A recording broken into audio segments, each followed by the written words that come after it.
votes are still getting counted. Laura Podesta takes a closer look. Supporters of President Trump gathered outside a vote counting center in Maricopa County. We're not trying to vote again. We just like to watch you count the ballot. The president trails former Vice President Joe Biden in Arizona, but there are still votes left to be counted. In Detroit, Trump supporters demanded Michigan officials stop working. The president had a lead on election night, but CBS News projects Biden won the state after legally cast mail-in ballots were added to the total. And we are here to defend the right to vote. Activists around the country marched through the streets yesterday. It's our right to vote.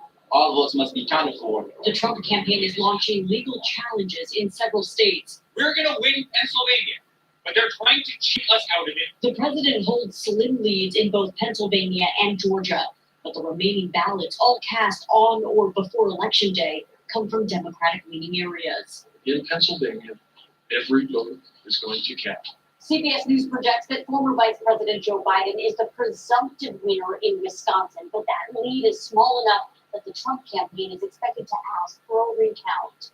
We believe we will be the winners. Speaking in Delaware, the former vice president looks past the election. It'll be time for us to do what we've always done as Americans: to unite, to heal, to come together as a nation. In addition to Arizona, Nevada is also leaning toward Biden. And with electoral votes from those two states, he would be right at the 270 needed to win. Laura Podesta, CBS News, Washington.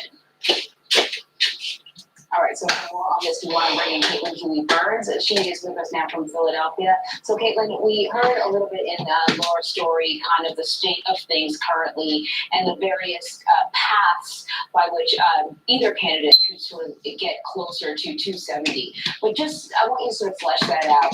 Take us through the latest developments on the presidential race. Which states are you watching closely? Good morning, guys. Well, I'm just doing some math on this notepad here as we're getting all these totals coming in from these various states. The key states that we're watching, in addition to Pennsylvania, where we have been, as you know, for the past week or so, where they're still counting votes. About 600,000 votes are left to be counted here in Pennsylvania. About 580,000 votes are here in Philadelphia in this building right behind me, where we've been doing these stand-ups all week. We're keeping a close eye on Georgia, which has about 50,000 votes left. That is a traditionally deep red state. The margin is super close there, with 23,000 votes essentially at this point separating Donald Trump and Biden. In Fulton County, 10,000 votes are left to be counted. 10,000 absentee votes are left to be counted. Remember, that's Atlanta, so that's likely Democratic votes. We're also keeping an eye on Arizona. So here's kind of where the math is for Joe Biden at this point, with Wisconsin and Michigan having already been called by CBS News. If he wins Nevada and Arizona, if those are called in Biden's favor, he's exactly at 270 electoral votes. 270 is that magic number. So they're watching those. Georgia, of course, is also very competitive at this point. Right, and so Caitlin, as you pointed out, Pennsylvania is still up for grabs as ballots are being counted. Now, we know the president's lead has narrowed there as the former vice president gains more votes. Why is this significant? We understand the state's electoral votes, that's 20, but just give us a sense of where the votes are coming from. Well, the votes that we're really waiting on are these votes here in Philadelphia, about 580,000 votes. The margin between Trump and Biden at this point in Pennsylvania is about 164,000 votes. So do the basic math. The margins between President Trump and former Vice President Joe Biden are narrowing as the votes are coming in. And that's why you see the Trump campaign moving with these legal challenges and claiming without any evidence of fraud here in Pennsylvania. They haven't given us a timeline here in Pennsylvania as to when they'll count those votes or when they'll have the final tallies. But I can say that yesterday, the Secretary of State said that they had about 1 million ballots left to be counted. Today, they have about 600,000 left to be counted. So it seems like they're going through the process. In this building behind me, Poll workers staff have been working around the clock, 150 staffers in this building, doing nothing except counting these votes. So shout out to all the poll workers, shout out to all the staff working very, very hard on getting Americans these numbers. It was interesting, actually, today we've seen ads on television supporting these workers, and we've seen protests here in Philadelphia and around the country, really urging the votes to be counted. Yeah, you pointed out that Joe Biden still has a path to 270, even if the president maintains his lead in Pennsylvania, because there are these other states that are still up for grabs, still very, very close. And those protests happen in a lot of those states. Literally, people either demanding that the vote count be stopped or demanding that votes be counted. It was really interesting watching the various protests across the country. Just how are people feeling and how are people doing? We went to one of them down the street from where we are standing last night just to kind of check out the scene, and there was a substantial crowd there urging the counting of the vote. When you talk about what the president's strategy is heading into a day like today, you're talking about all of these lawsuits, not only here in Pennsylvania, but also we're hearing that there may be some in Nevada as well. The president's campaign has urged the stopping of counting here in Pennsylvania, where as more votes are being counted, that the margin is being narrowed. Biden is gaining ground the more the votes are counted here. And again, remember, these are all legally cast votes. Meanwhile, in Arizona, they are arguing for more time to count votes. That kind of shows where the president's strategy is, or lack of a clear strategy, wanting to stop votes counting here in Pennsylvania, where he would be losing the more votes are counted, and continuing them on in Arizona, also threatening to push forward with a recount in Wisconsin. Right, Caitlin. So essentially what you're saying is we're hearing from the president and his supporters, Trump supporters and the president stop the vote. Trump supporters and the president count that vote.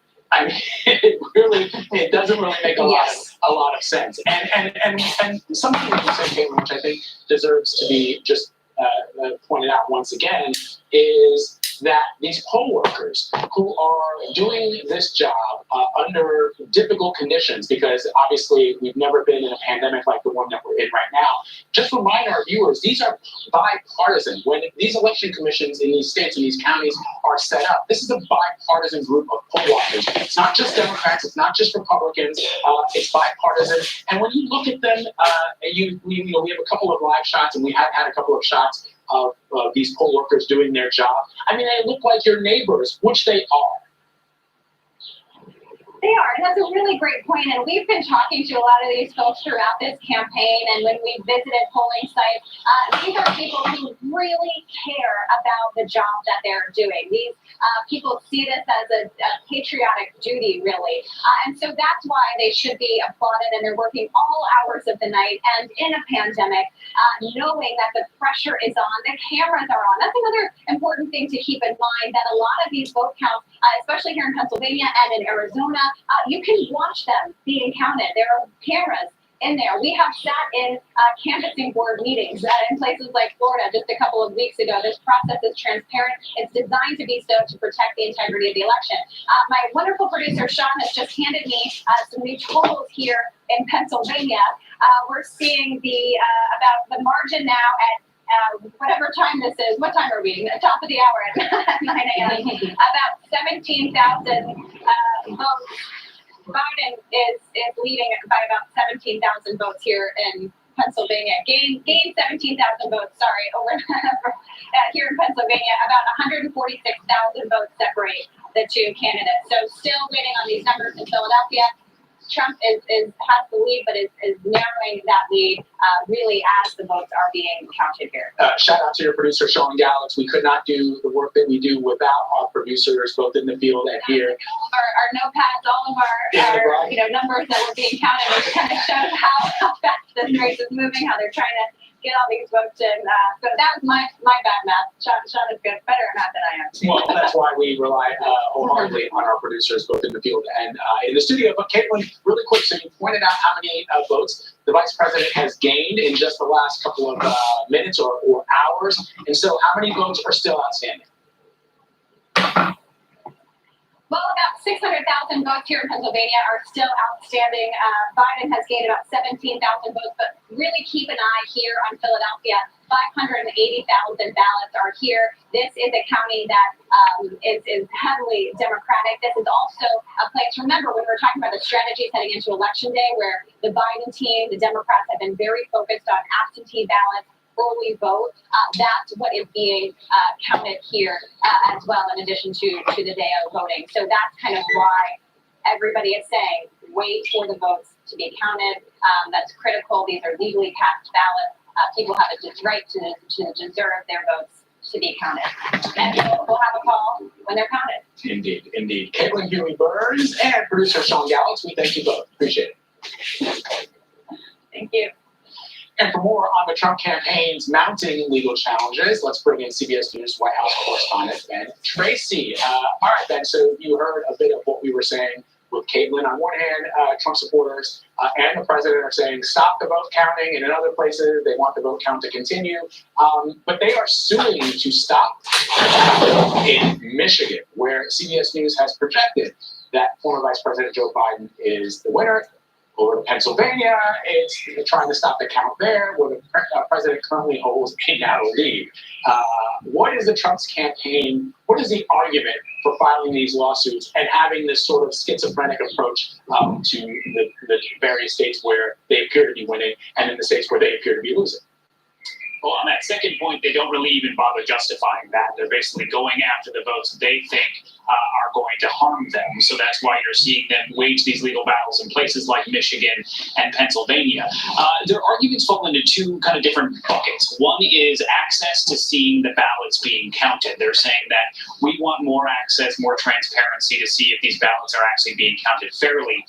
What's interesting about that is there already are bipartisan poll workers in place in these states to do that very thing. So they're basically asking for a remedy that already exists. But the goal here is to really cast doubt on the process itself. And then there's this issue of fraud. The campaign has made these unsubstantiated allegations that there is widespread fraud with the ballot counting in Pennsylvania, in Michigan. We've seen the president tweet out that they've been secretly dumping ballots in Michigan.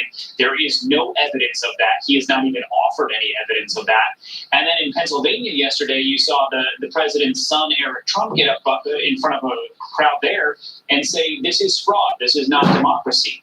There's also no evidence of that. So, they are waging these lawsuits. They were intending to announce another one this morning in Nevada, where they're going to accuse Nevada basically of allowing 10,000 people who no longer live in the state to vote. So I think we should expect this to go places where they feel the outcome is not going to end up in their favor.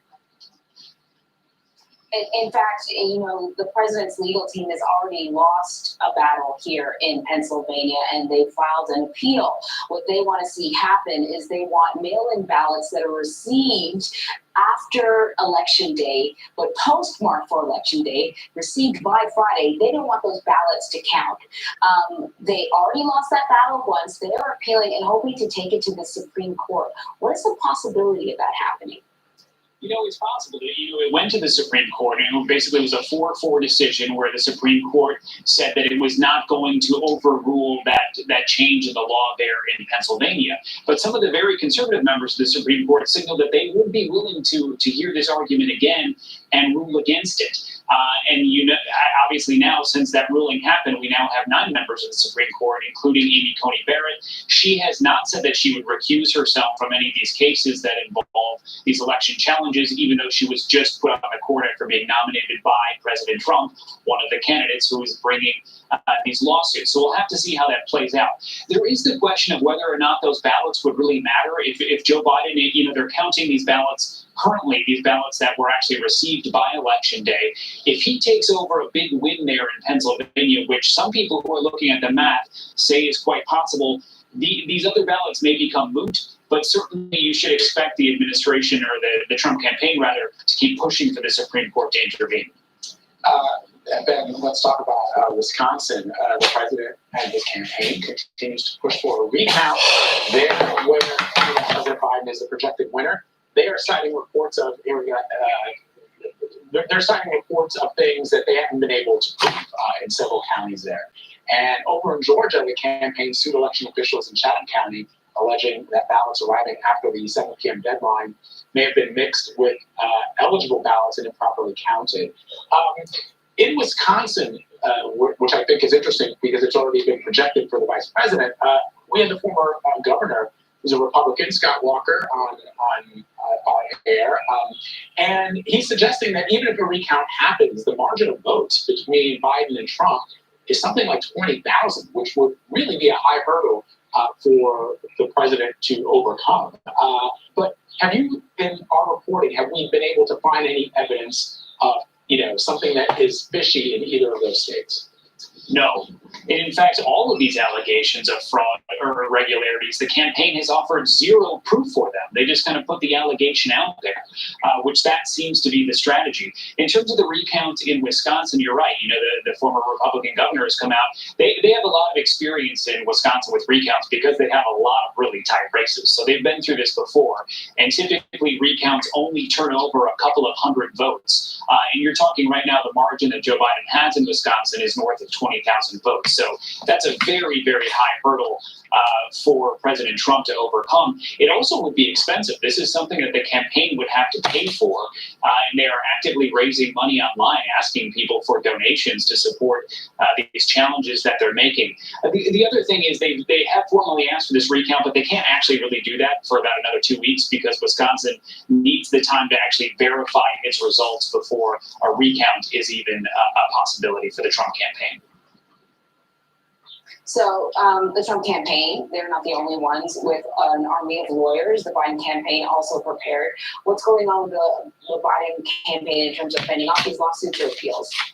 Yeah, you're right. I mean, this is something that both campaigns were well prepared for in the months leading up to the election because they both assumed it was going to be very close and it likely could come to what it now has come to. So the Biden campaign does have its own army of lawyers. They are ready to defend themselves in all of these states where the Trump campaign is filing these claims. And, there are other races that are very close, like Georgia, where you could see the former vice president come up on the losing end of that by a very narrow margin. And then his campaign would have to decide, is a recount something that they want to go after in a state like that? Certainly they're hoping today that perhaps Arizona and Nevada break their way and none of that matters, that Pennsylvania would no longer matter, that Georgia would no longer matter. I think, though, even if the former vice president is declared the winner in the next 24 or 48 hours, I don't think you should assume that the Trump campaign is going to accept that and just drop these lawsuits. This seems to be something that's going to go on for weeks and could stretch all the way to Inauguration Day. Ben, real quick before you go, when President Trump was a private citizen, he sued constantly. That was just sort of a hallmark of the way that he ran his business. So it's not surprising that he's doing this now.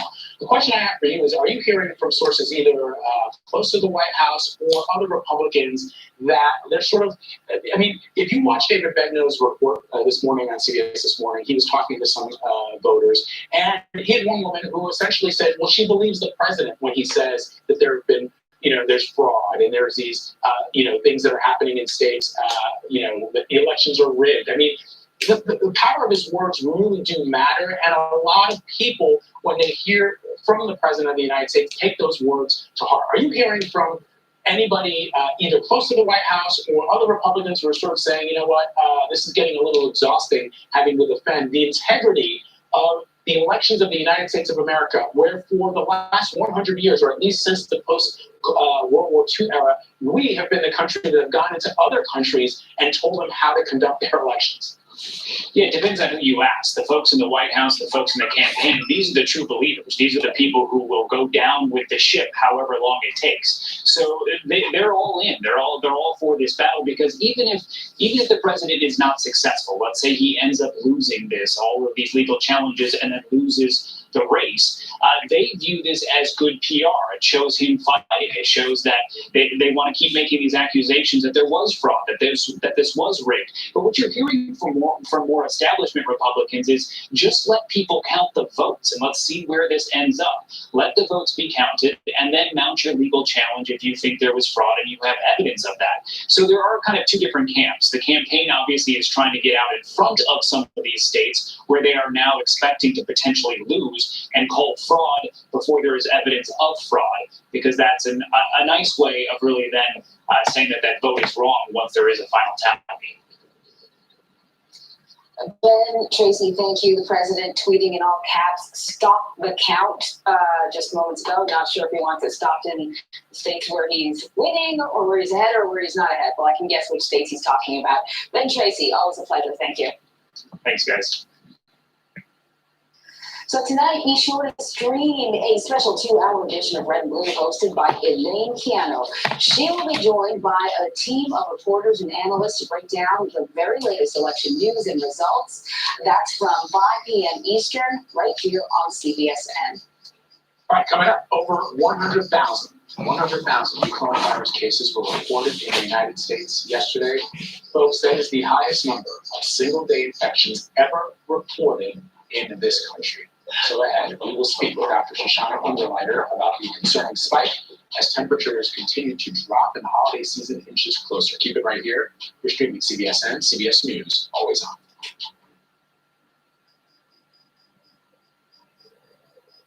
Go to the ends of the earth Right now. We got something crazy. And reach for the stars. Here we are. Tom, Yes, it's my comeback. Hey, this is pretty fun. oh wait, there's more. Experience thought-provoking, Well, it's the idea of being a human being. innovative, and truly original reporting. Look through a telescope and go, wow. Because there's always something new under the sun on CBS Sunday morning. COVID has taken the lives of tens of thousands of Americans. Rural areas like this here in Navajo Nation are especially hit hard. 15 to 30% of Navajo citizens don't have running water. In any indigenous reservation, there is a shortage of physicians. Native Americans are amongst the most vulnerable and hardest hit by COVID. Yeah, the more you lose our elders to COVID-19, the more you lose our language and our way of life. We need to bring awareness to the attention of Washington, D.C. and United States citizens that there is a need to focus on the first citizens of this country.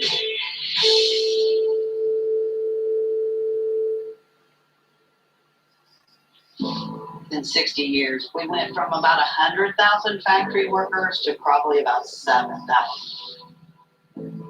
Off in the distance, you can see some factories that are still humming. Most of them are just kind of abandoned. The restaurant industry right now is one of the largest and fastest growing industries in America. And yet it continues to be the absolute lowest paying employer in the United States. Barely anybody's making enough to live.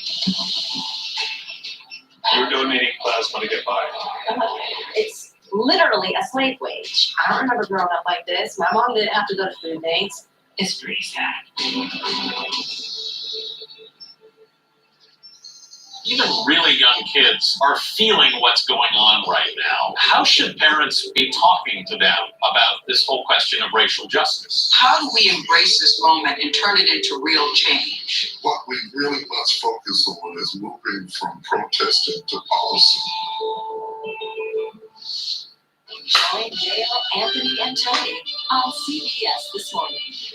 CBSN Los Angeles. Get local news, breaking news, anytime, anywhere. It's easy to find us, and it's free. Download the CBS News app on your favorite devices. CBSN Los Angeles, streaming 24/7.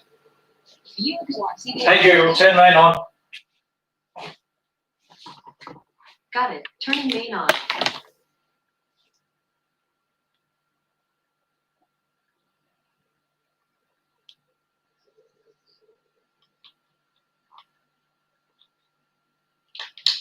Understand you have some breaking news. How does it all play out?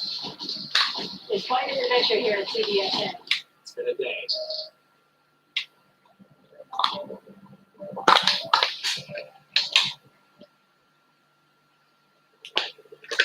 U.S. has again broken its record for coronavirus cases, reaching more than 100,000 new infections in a single day. That brings the country's case total close to 9.5 million since the pandemic began. More than 233,000 Americans have died as a result of the virus, and experts say that we should expect even more infections as we head into the winter. Meanwhile, a new study out of the UK suggests that some adults could have immunity to COVID-19 6 months after first becoming infected. So Dr. Shoshana Underleiter is joining us now from California with more on this. Doctor, let's talk about these numbers first. There won't be an approved vaccine until potentially 2021. But with the partisan fight on how to handle the pandemic, there is hope that America will be able to buckle down without a vaccine. And I know we focus a lot on a vaccine, but there are so many things that we can do to bring this pandemic under control without it. That's right, Anne-Marie. I think high level, we're clearly not rounding the corner on COVID-19. We just hit this record for new cases in a single day for the first time. This is terrible. The virus really is spreading unchecked. The United States is not in a good place, and regardless of who wins the White House, we're in for a really tough winter. I think we are where we are largely due to a lack of leadership from this administration on a public health response. But we can all step up and make a difference right now. We do have strategies that work. While we wait for a vaccine and treatment options, we all need to be wearing masks, continue social distancing, not gathering in groups of people outside of our homes. We know that a major contributor is informal gatherings with family and friends. So it's so critical, as we head into the holidays, that we use as many precautions with our loved ones who we don't live with as we would with strangers. We've already saved so many lives with all of our hard work this year. We can save so many more if we keep this up. So, Doctor, let me ask you about the increase in infections and what that could possibly mean for herd immunity, which is something that we've heard before. Often we've heard it from the president, some of his supporters, this notion of herd immunity before there's a vaccine. But I just sort of sometimes, and again, I'm not a doctor and I'm not a politician, but I just feel like I don't want to take the chance of living in a world or in a city where we're just rolling our dices with herd immunity. That's right, Vlad. Let's define. So herd immunity happens when enough people become immune to a disease to make it spread much, much lower or stop altogether. There's actually two ways to achieve this, right? Through getting the infection or through vaccination. With COVID-19, obviously, we don't have a vaccine. People are talking about this idea of herd immunity through natural or community-wide infection. So this is exactly what you said, allowing the virus to go completely unchecked. This would require a very large percentage of the population being infected. We are not at that place. This would come at a cost of massive amounts of illness and death, which is not a viable option, for so many reasons. And this is why a safe and effective vaccine is so important and the right approach to achieve herd immunity. So we are now entering into flu season, and I'm sort of curious because part of the challenge of COVID-19 is that there is an overly robust immune response within the body. It's almost a little bit, it's like all kinds of, it's like a respiratory illness that also affects your, the circulatory system. It's like a flu, but then it also is almost like an autoimmune situation. So because of this like robust immune response, can you still contract other things? Like, could you get both the flu and COVID simultaneously? Oh, you absolutely can. And that would be, terrible. I think one positive thing when we do talk about the flu in the setting of the pandemic is that the same precautions that protect us against the coronavirus also protect us against the flu and other viruses because they're spread in a respiratory fashion. However, I do want to point out, the direction that we're going, as I said, is not good. COVID infections are going up hospitalization rates are following, and then unfortunately we're going to see deaths increase here. So this flu season is going to be particularly hard, and hospitals across this country are frankly nearing their breaking points. And this is just the beginning of our flu season, and so people need to be extra careful. Our doctors, our nurses, our respiratory therapists on the front lines are exhausted, and healthcare systems are already being impacted due to COVID because of limited amounts of medication and PPE and staff, which also means that the care of patients with non-COVID conditions like the flu, right, heart attacks, strokes, are also going to be compromised as well. So this really affects everybody's ability to get good medical care. Patients can only get good care if we have enough hands and enough supplies and beds to go around. And when a healthcare system gets overwhelmed, we have negative health outcomes across the board. So we really need to do everything we can right now to avoid that. And if folks have not already gotten their flu shots, do it right now. Doctor, practically speaking, for people who are worried, I think I saw a reporter that I follow say, entering the season where when you get the sniffles or you get a runny nose or you have a cough, is it a cold? Is it the flu? Is it COVID? I mean, how would you know? How would you know if you were just battling the flu and not COVID-19? Are the symptoms different or are they similar? A lot of them are quite similar. As you pointed out, COVID can present with a number of those upper respiratory type symptoms. The cough tends to be a little more dry.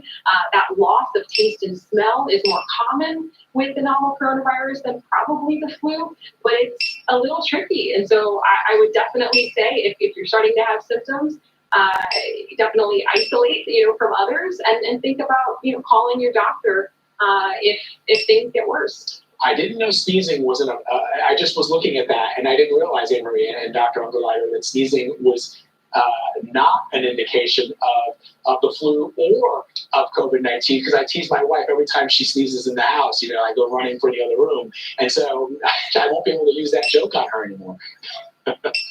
Yeah, probably allergies. But we know when we hit allergy season, all of us started to wonder, is it COVID or not? It's hanging over us no matter what. So a new study in the UK, doctor, found that T cells could potentially provide immunity to adults 6 months after infection. That sounds pretty good. As we learn more about the virus, how significant is this? Well, Anne-Marie, some of the questions we've been trying to answer for a while now are whether previous infection with the virus gives you immunity to reinfection, and if so, for how long? The immune system is extremely complex, so this is not a straightforward issue. A study just came out of the UK, which followed 100 people who tested positive for the virus, and they were asymptomatic or had mild illness. And what they did was look at the degree of their T cell response, which is a component of the immune system. And this response was present 6 months out and was about 50% higher in people who had symptomatic disease at the time of their infection. This is interesting. Right now, though, it's not clear whether this immune response lasts over the longer term, so beyond that 6 month mark, and if the strength of the response correlates to the likelihood of becoming reinfected. So it's more information about this challenging virus, and I think will inform the process for vaccine and development and treatment. But we do need much more study in order to answer some of these key questions about immunity. All right, Dr. Shoshana Ungerleider, always great to have you, doctor. Thank you so much. Thank you. Coming up, it's not just the White House that Democrats are looking to flip. We're going to tell you how they're faring in the effort to take control of the United States Senate as well. Stick with us. You're streaming CBS.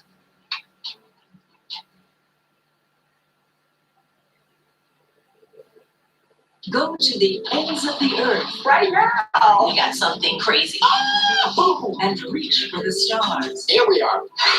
Tom, Yes, it's my time.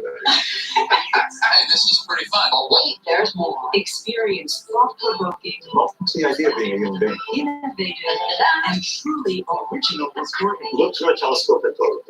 Because there's always something new under the sun on CBS Sunday morning. COVID has taken the lives of tens of thousands of Americans. Rural areas like this here in Navajo Nation are especially hit hard. 15 to 30% of Navajo citizens don't have running water. In any indigenous reservation, there is a shortage of physicians. Native Americans are amongst the most vulnerable and hardest hit by COVID. Yeah, the more we lose our elders to COVID-19, the more we lose our language and our way of life.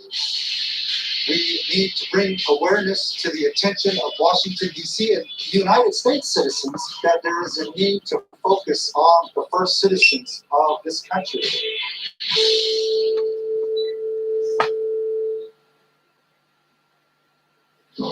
In 60 years, we went from about 100,000 factory workers to probably about 7,000.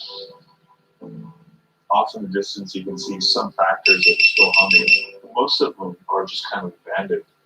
The restaurant industry right now is one of the largest and fastest growing industries in America. And yet it continues to be the absolute lowest paying employer in the United States. Barely anybody's making enough to live. We're donating class want to get by. It's literally a slave wage. I don't remember growing up like this. My mom didn't have to go to food banks. It's pretty sad.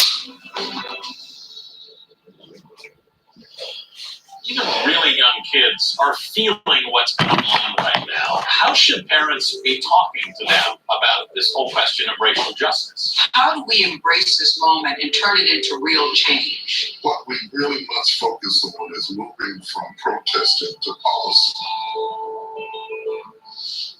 Join Dale, Anthony, and Tony on CBS this morning. CBSN Los Angeles.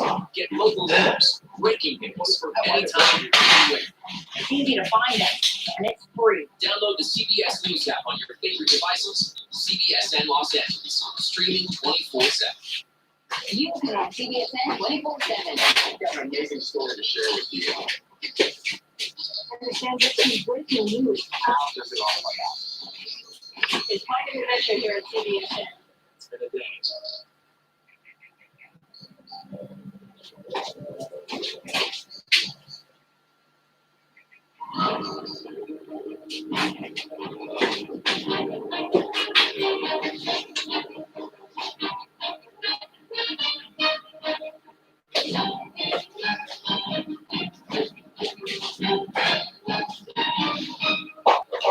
All eyes are on Arizona as ballots continue to be counted there. Joe Biden currently leads President Trump by a very slim margin with more than 86% of the votes in. This comes as several protesters gathered outside of one voting center in Phoenix last night. And earlier, I spoke to CBS News correspondent Jamie Yukas about the protests and where counting stands in the state. We were here as one of those protests erupted at the Maricopa County Elections Department. There was a large group, probably about 200 people, who came between here and the state capitol, which is about a half mile away. They started going back and forth in their cars, and they were demanding that the votes be released. They think that the votes are not being counted, and that they're not being counted correctly. The protests were mostly peaceful, I do want to say that, but there were about a third of the crowd we could see with our own eyes did, in fact, have guns on them. They were armed. Many of them had assault rifles just out in their hands. Others had their conceal and carry and were carrying handguns, sometimes on their waistband. We did talk to one man who was armed and said that he was here to do that to protect himself and the other people in the crowd, and that it was his right to do that, which it is, with a concealed carry permit here in the state of Arizona. So we did see that. At one point, the protesters, besides chanting to get the ballots counted and get the results out, they also did lead a prayer at one point in time in the parking lot. And then, as I said, went back and forth between here and the state capitol. They had lots of President Trump flags. They were very pro-President Trump supporters who were here demanding that the votes get counted. What I can also tell you about this elections department, Anne-Marie, is that they are very much about transparency and making sure that the vote is counted correctly. We were inside on election day and officials showed us their process, and they're saying it's slow because they want this to be right. So a couple of things that we learned while we were inside is that when votes are tabulated, they go up into a very secure wired system into a locked room on a server. It's never connected to the internet, so it can't be hacked. Also, if there's a dispute on the ballot is taken, and just the section that's being disputed is taken over to two people, a Democrat and Republican, to look at it. Both of those people have to agree as to how they believe the vote was supposed to be tallied, and then it is sent back and tabulated that way. So one thing that was concerning here when those protests erupted is that there are a number of people inside trying to do the work at the Maricopa County Elections Office, and they did last night have to be escorted by the sheriff's office back to their cars as they went to leave. So the protest was peaceful, but the people inside were uncomfortable enough that they did leave with the help of the sheriff's department. See, and that just slows things down even more, right? To stop and set that up again. So let us talk about the votes that are being counted, because, this election is different in so many ways. So we have, the votes that were cast the day of. We have the mail-in ballots that came in weeks ago. We have the last-minute drop-off ballots. So give us a sense of, what are they counting now? And, people may wonder why we're sort of holding off on coming to a conclusion. We know that depending on how the ballots were received, sometimes Democrats tend to vote in a certain way, Republicans tend to vote in a certain way, depends on the county that they're coming from. So just let us know, what are they actually sort of counting now? Yeah, you make really good points, and that is exactly what's happening here, is that everybody thought on election night that Arizona would very quickly get the results up and there wouldn't be much dispute about it, because they were actually able to start tabulating those ballots, mail-in ballots and early ballots about 2 weeks ago. So they had gotten through most of their process of those. But when people came to the polls and they voted in person, or they came to drop off their mail-in ballot, those then had to start being counted on election day. The process is taking a long time because of the verification system they go through. Each ballot has to be looked at, signature verified, then run through the machine, as I talked about. If there are any problems, then it has to be looked at by both the Democrat and Republican, for them to say, okay, this is okay, let's move this along. We were told that here in Maricopa County, which is the largest county by far in Arizona, it's Phoenix and its suburbs is what it includes, is that they can run about 6,000 to 8,000 ballots an hour. So we have about 275,000 ballots left. Yesterday, they had 450,000 ballots left. So the idea is that hopefully by the end of the day today, about 7 p.m. local time or 9 p.m. Eastern time, we should get hopefully the rest of the information in the ballots through the tabulation system and know where it stands. And the reason Maricopa County is so important, Anne-Marie, is because there are so many votes that come from here. Statewide, there's about 3.4 million people who vote. Maricopa County is about 60% of that vote. So the presidential candidate would have to win Maricopa County in order to win the state. Now, the other interesting point with that 3.4 million number is that a lot of people have said, wow, this race is really narrowed. If you look at it, former vice president, Joe Biden, had a really wide lead. It's now narrowed to about 68,000 votes. But in this state, you only need 1/10 of 1% to have a recount. So it's very, very narrow. So with 3.4 million votes, that calculates out, if I'm doing my math correctly, to about 3,400 votes would have to be between the two candidates before a recount would happen here. So that's what people are watching, if that narrows even further. But the one thing about Maricopa County that's also changed is that, well, this has been a reliably Republican area. The demographics here have changed. So you've had a lot of younger people move in from more liberal states like California. They came out to vote. You had more suburban women show up at the polls who voted for former Vice President Joe Biden. And then you had the Latino population, which has increased here tremendously. Just between 2018 and 2020, 100,000 Latinos had reached voting age. So it's been a big shift in that demographic, and many people think that the majority of the votes will go to former Vice President Joe Biden, but we'll have to see. So there's enough there to keep an eye out, and people are anxious to get the results in. So hopefully we'll have those by the end of the day today. So that interview is just one of many I had this morning on CBSN AM, and you can catch us every weekday morning at 7 a.m. Eastern. You can also watch CBSN AM on CBSNews.com and on the free CBS News app, as well as CBS All Access. Coming up after the break now, large crowds packed bars and pubs in England for one last night out on the town before new restrictions come into force. We'll tell you just how Europe is responding to a surge in coronavirus cases. You're streaming CBSN.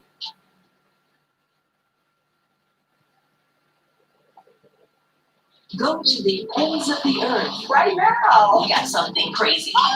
Boom, and reach for the stars. Here we are. Tom, Yes, it's my comeback. Hey, this is pretty fun. but wait, there's more. Experience thought-provoking, What's the idea of being a human being? innovative, and truly original reporting. Look through a telescope and go. Because there's always something new under the sun on CBS Sunday morning. COVID has taken the lives of tens of thousands of Americans. Rural areas like this here in Navajo Nation are especially hit hard. 15 to 30% of Navajo citizens don't have running water. In any indigenous reservation, there is a shortage of physicians.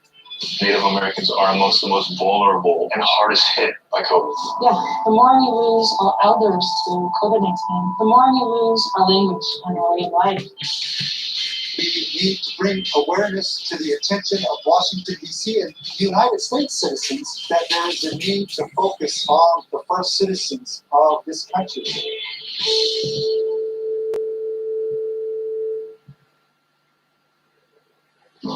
In 60 years, we went from about 100,000 factory workers to probably about 7,000. Off in the distance, you can see some factories that are still humming. Most of them are just kind of abandoned. The restaurant industry right now is one of the largest and fastest growing industries in America. And yet it continues to be the absolute lowest paying employer in the United States. Barely anybody's making enough to live. We're donating plasma to get by. It's literally a slave wage. I don't remember growing up like this. My mom didn't have to go to food banks. It's pretty sad. Even really young kids are feeling what's going on right now. How should parents be talking to them about this whole question of racial justice? How do we embrace this moment and turn it into real change? What we really must focus on is moving from protesting to policy. Join Dale, Anthony, and Tony on CBS this morning. CBSN Los Angeles. Get local news, breaking news for anytime, anywhere. It's easy to find us, and it's free. Download the CBS News app on your favorite devices. CBSN Los Angeles, streaming 24/7. You can watch CBSN 24/7. I've got an amazing story to share with you. Understand you have some breaking news. How does it all play out? It's quite an adventure here at CBSN. It's been a day.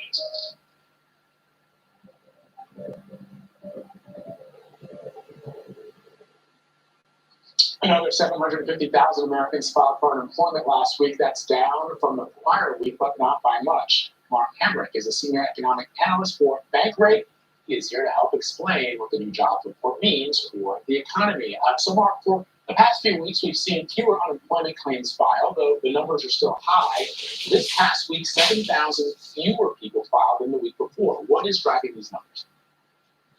Well, we're obviously, very deep into this downturn. This is the 33rd straight week of the downturn since we really had the lockdowns, and that depth and duration is helping to contribute to ongoing job loss. Now, also this morning, along with these figures from the government, the private firm Challenger Gray and Christmas did weigh in with its job cut announcements number for the month of October, and that was down by 30%. Now, mind you, not all mom and pop businesses are able to come in and the same sort of headlines as large companies that obviously garner attention when they make job cut announcements. But that is, I would say, some very positive news that we seem to be transitioning into a lower level of job loss. And slowly but surely, we're winnowing away on the elevated level unemployment nationally. Of course, we'll get an update on that tomorrow morning with the October jobs report as well. So we're recovering,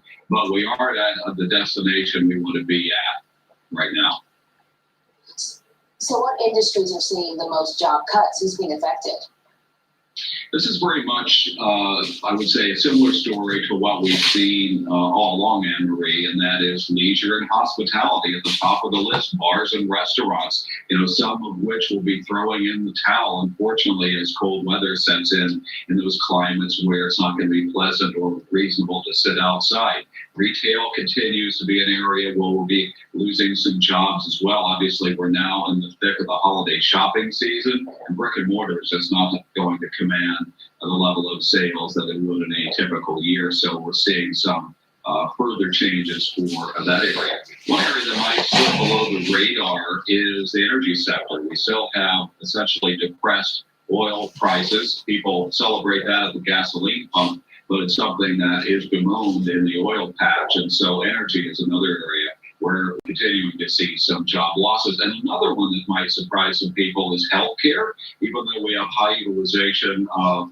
medical services related to COVID, we've had a sharp drop in that utilization, including in dentist's office earlier in the year, where people just didn't feel like it was either safe to go to those offices, or indeed some of them were closed, and many of those have reopened since then. All right, let's turn to the U.S. election. CBS News exit polling showed the majority of people who voted for President Trump thought the economy was in great shape. The majority of those who voted for Vice President Biden disagreed. From your perspective, how is the economy actually doing at this moment? And I wonder, you started to see the market rally over the last couple of days. I have a friend of mine who works at one of the big Wall Street banks who said to me that, one of the things that they're starting to see on the street is the prospect of a Biden presidency, but a divided Congress. And Wall Street seems to like that. So in terms of the perception on the part of voters, is very consistent with our own bank rate surveys, which we conduct all the time as well. We know that people see many facts, or the lack thereof, through a politically informed prism.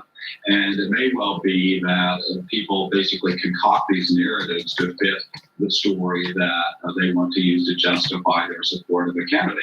That doesn't mean they're necessarily wrong. It just means that helps to explain the differences. And that can also be within the backdrop of an economy that's performing poorly, because we know that during the so-called K-shaped recovery, and in many ways we've had a K-shaped recovery for years now, we have some that are doing very well, some that are not doing so well. On the conundrum that you're asking about there, how can it be that Wall Street likes the idea of divided government? I think that reflects the fear on the part of some investors that you can have activist government either on the conservative or on the so-called progressive side that enacts policies that could essentially hurt corporate profits. Now, I would argue myself that divided government isn't always a positive, to the extent that we have some long-term structural problems in the United States that need to be addressed, and to the degree that you have those problems that continue to fester and don't have solutions on the part of our elected officials, that's not a positive for the economy in the long term. You could put healthcare and infrastructure at the top of that list. But nevertheless, Wall Street seems to be just fine. Let's just say that's a proxy for investors in general, seem to be fine with the presumed outcome of this election. And to the degree that we don't have downside volatility, that obviously is a good thing. All right, Mark Hamrick from Bankrate. Thank you so much, Mark. Thank you. All right, the two parties remain locked in a tight battle for control of the U.S. Senate. A Democrats' path to a majority is looking increasingly unlikely, as Republicans have managed to fend off several challengers to protect their majority. Nancy Cordes has the very latest. To the people of Maine, thank you, thank you. Maine Republican Susan Collins blocked one path to a Democratic majority, winning a fifth term in the Senate despite a high-profile challenge from State House Speaker Sarah Gideon. I feel that this is an affirmation of the work that I'm doing in Washington to fight hard every day. Other Senate Republicans fended off well-funded foes in Iowa. Texas, and South Carolina. I'm going back to the Senate with a purpose. Now, the fight for control comes down to 3 states with tight races.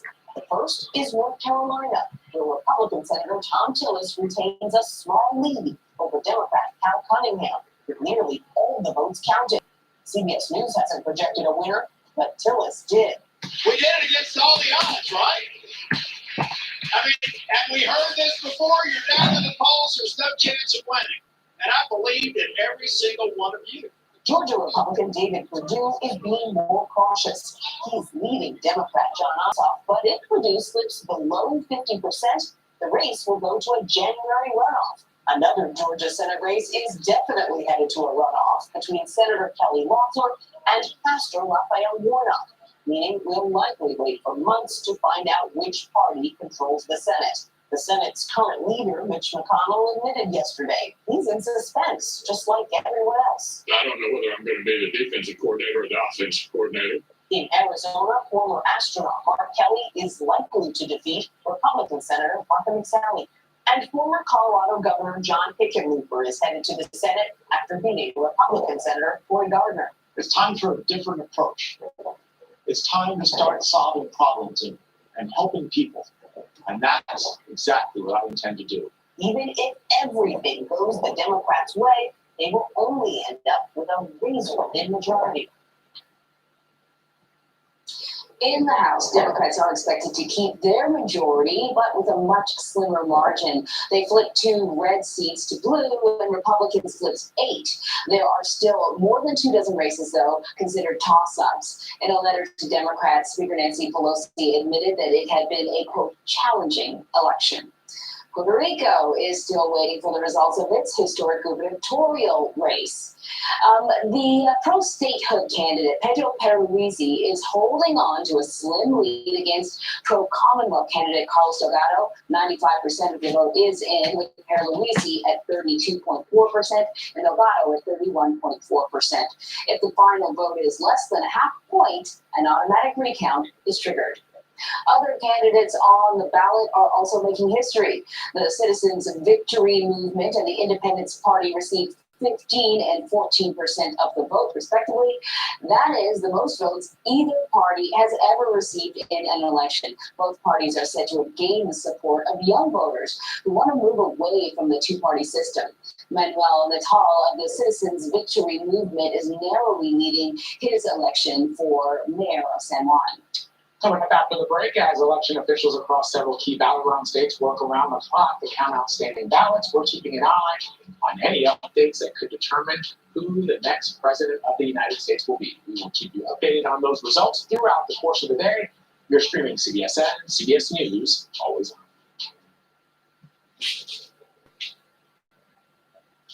Go to the ends of the earth right now. We got something crazy. Oh, and reach for the stars. Here we are.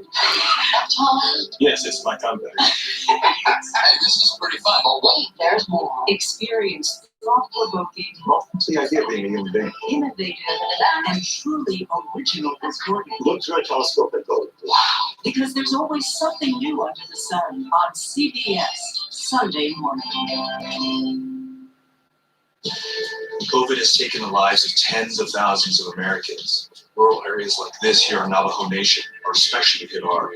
15 to 30% of Navajo citizens don't have running water. In any indigenous reservation, there is a shortage of physicians. Native Americans are amongst the most vulnerable and hardest hit by COVID. Yeah, the more you lose our elders to COVID-19, the more you lose our language and our way of life. We need to bring awareness to the attention of Washington, D.C. and United States citizens that there is a need to focus on the first citizens of this country.